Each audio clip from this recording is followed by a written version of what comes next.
रोज़े के दौरान हमारे जिस्म का रद्द अमल क्या होता है, इस बारे में कुछ दिलचस्प मालूमात।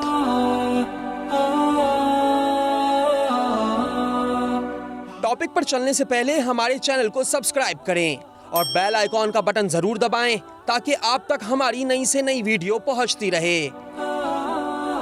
पहले ही दिन ब्लड शुगर लेवल गिरता है, यानी खून से चीनी के मुज़र असरात का दर्जा कम हो जाता है। दिल की धड़कन सुस्त हो जाती है और खून का दबाव कम हो जाता है, यानी बीपी गिर जाता है। आसाब जमाशुदा ग्लाइकोजन को आज़ाद कर देते हैं, जिसकी वजह से जिस्मानी कमजोरी का एहसास उजागर हो जाता है।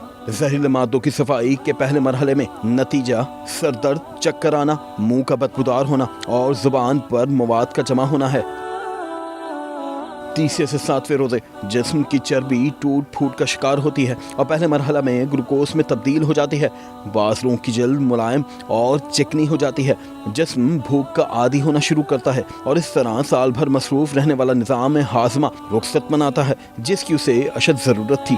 खून के सफ़ेद जरसूं में और कुव्वत मुदाफ़ियत में इजाफा शुरू हो जाता है। हो सकता है रोज़ेदार के फेफड़ों में मामूली तकलीफ हो, इसलिए कि जहरीले मादों की सफाई का अमल शुरू हो चुका है। आंतड़ियों और कोलोन की मरम्मत का काम शुरू हो जाता है। आंतड़ियों की दीवारों पर जमा मवाद ढीला होना शुरू हो जाता है।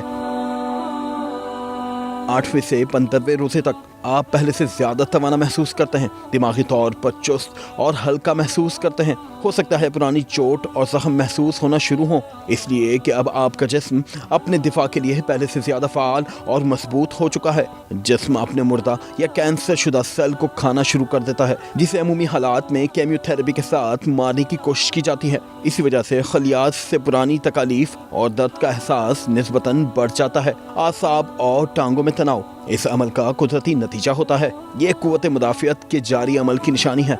रोजाना नमक के करारे आसाबी अखड़ाव का बेहतरीन इलाज है।